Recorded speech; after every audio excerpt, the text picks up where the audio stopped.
destruction de la famille. Quelle interprétation on peut donner à la destruction de la famille? Quelles sont les conséquences que ça peut donner, la destruction de la famille? L'impact, les conséquences? Oui, c'est quand je parle de destruction de la famille comme arme de guerre. Ah, d'accord. Parce que c'est une véritable arme de guerre dans les pays africains, c'est-à-dire que ce soit au Congo, au Cameroun, en Côte d'Ivoire, on remarque ça très bien.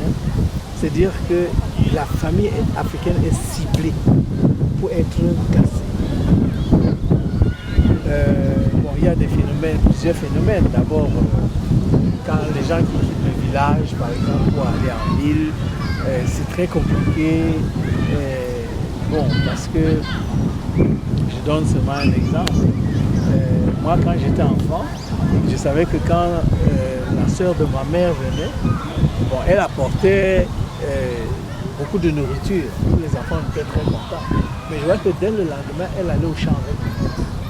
C'est qu'elle ne venait pas là pour rester là comme ça, qu'il faut la nourrir. Elle venait nous voir, mais en venant nous voir,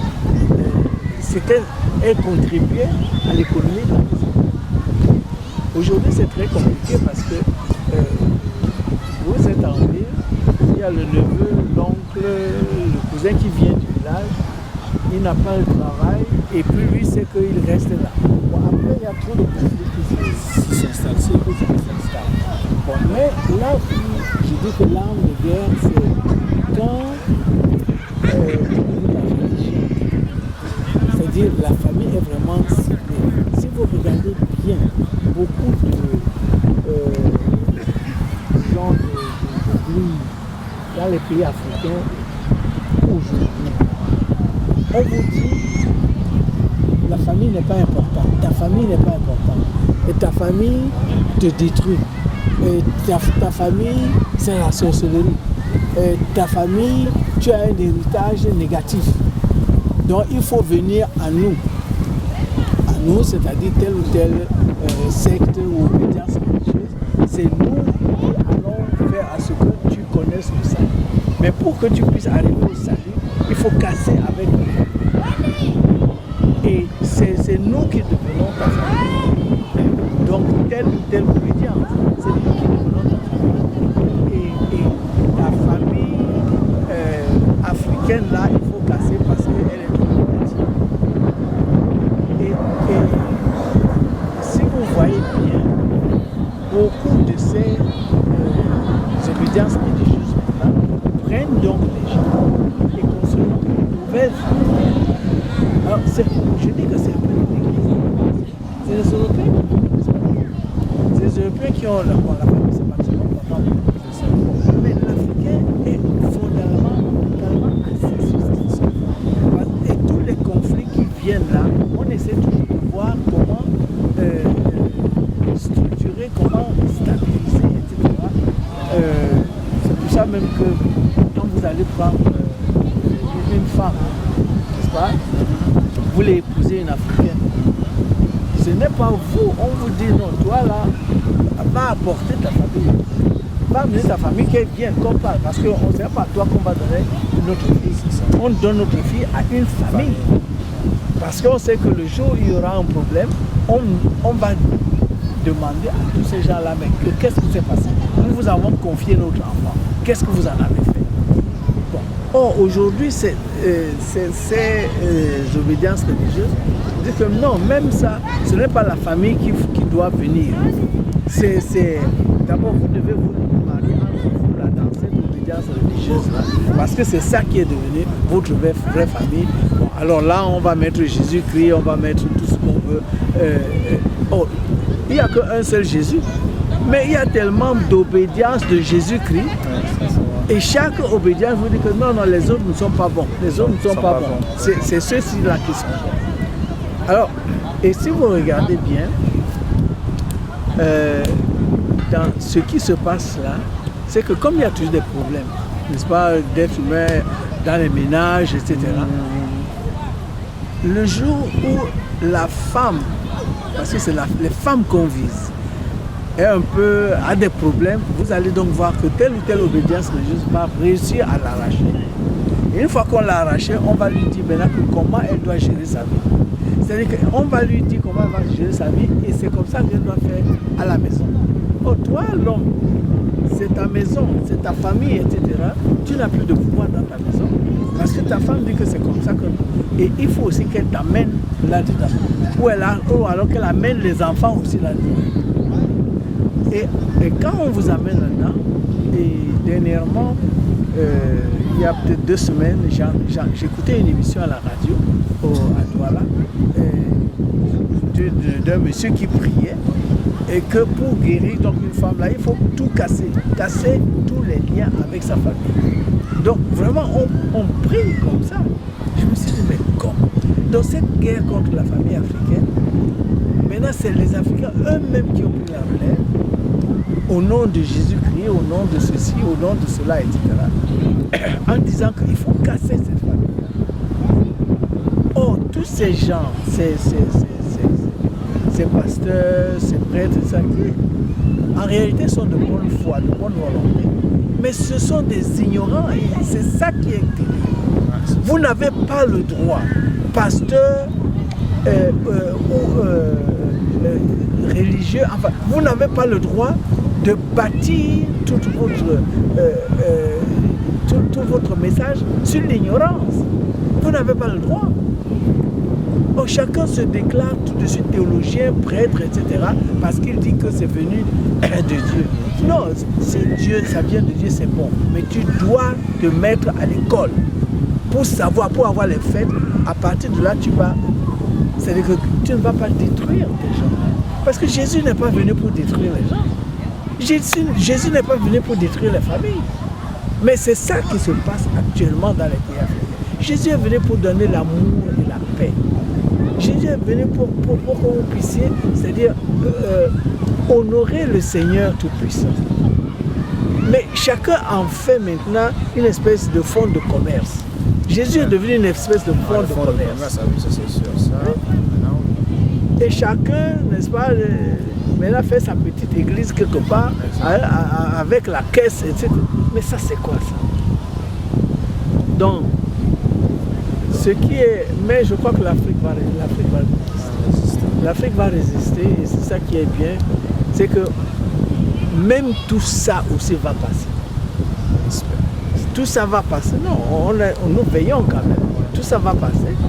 Mais il faut dire aux Africains que sachez que puisque vous avez réussi à résister culturellement et que la culture africaine est basée sur la famille, sachez que vous êtes maintenant une cible. On doit casser vos familles là pour pouvoir enfin vous maîtriser à tous les niveaux. Mais je crois qu'ils n'y arriveront pas parce que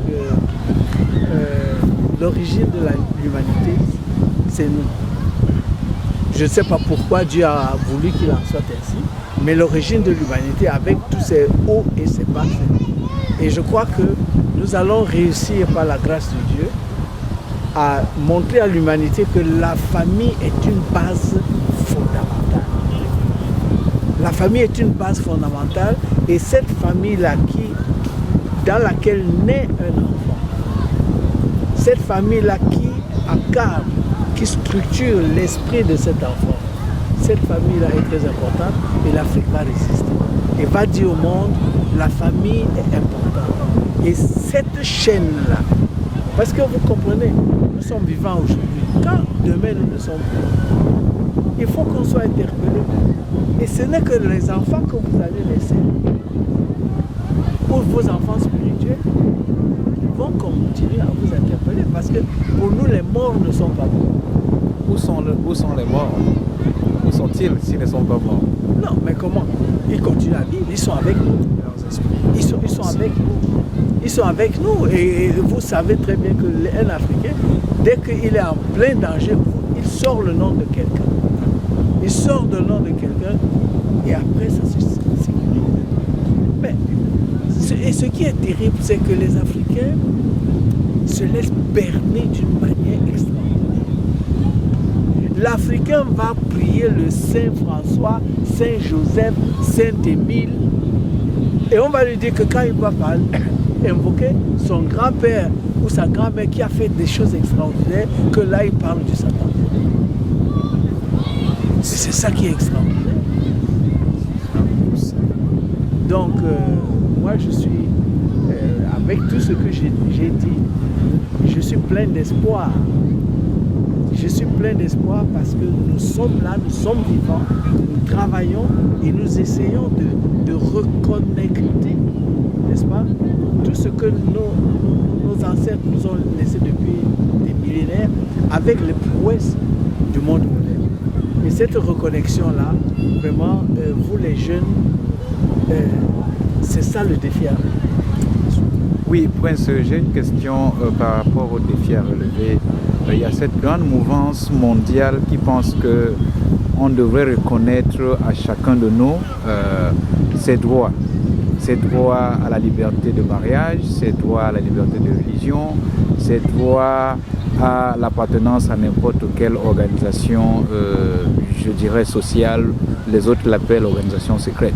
Alors, quelle lecture faites-vous de cette mouvance mondiale qui voudrait dire aux gens, et même parfois par voie de législation, à amener les nations à adopter certaines formes de politique où les gens pensent qu'ils devraient avoir la liberté de faire comme ils veulent sur le plan social, comme ils veulent sur le plan de la religion, et peut-être que comme ils veulent dans d'autres cercles que peut-être mon intelligence ne me permet pas encore de bien apprécier ici. C'est-à-dire que c'est le débat sur la liberté. Le débat sur la liberté. Alors, moi je crois que l'Occident privilégie l'individu. L'Occident, je veux dire dans la philosophie de l'Occident, c'est le droit de l'individu. Donc la liberté de l'individu. Il faut dire avec fermeté que l'Afrique ne met pas l'individu au-dessus de tout. L'Afrique met le groupe, la famille. Et parce que tu n'es que quelqu'un, parce que tu as pu naître dans une famille. Tu n'es que quelqu'un parce que le jour où tu es né, on t'a accueilli, on t'a encadré et on t'a permis d'utiliser l'héritage qui a été constitué depuis des millénaires. On te guide pour que tu puisses utiliser. Donc, l'individu que tu es, tu dois montrer d'abord que tu es digne d'avoir profité de tout cet héritage. Donc non, on ne peut pas mettre l'individu au-dessus de tout. Parce que ces gens-là vont même mettre l'individu au-dessus de Dieu. Parce qu'il faut être libre, etc. Ça, c'est une hérésie. Et l'Occident doit comprendre que l'Occident n'a pas le monopole du génie. L'Occident n'a pas le monopole du savoir. Il faut que ce soit dit de manière très claire. L'Occident vient d'arriver. Donc moi je pense que il faut que nous fassions attention parce que nous ne sommes pas seuls.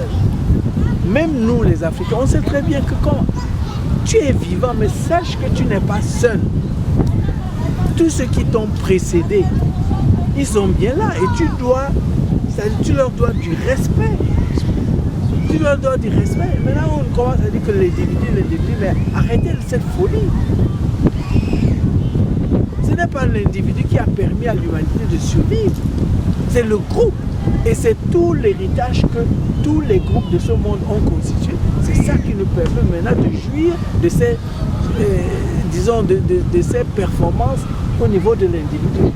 Mais maintenant, de vouloir mettre l'individu au-dessus de tout le monde, c'est une folie que nous ne pouvons pas accepter au XXIe siècle. Il faut que ce soit clair. Merci infiniment, Prince, et je pense que votre éclairage permettra aux jeunes, permettra à tous les citoyens du monde de comprendre qu'il n'est pas bon d'être seul. D'ailleurs, la Bible le dit clairement, parce que quand on est seul, on ne peut pas toujours s'en sortir. Nous voyons que les gens se regroupent de par le monde pour réussir, Nous pensons donc que l'Afrique, qui au départ a fondé sa civilisation et même son évolution sur la notion de groupe, continuera à être un peu ce phare sur lequel toutes les nations vont pouvoir s'appuyer pour éventuellement éclore.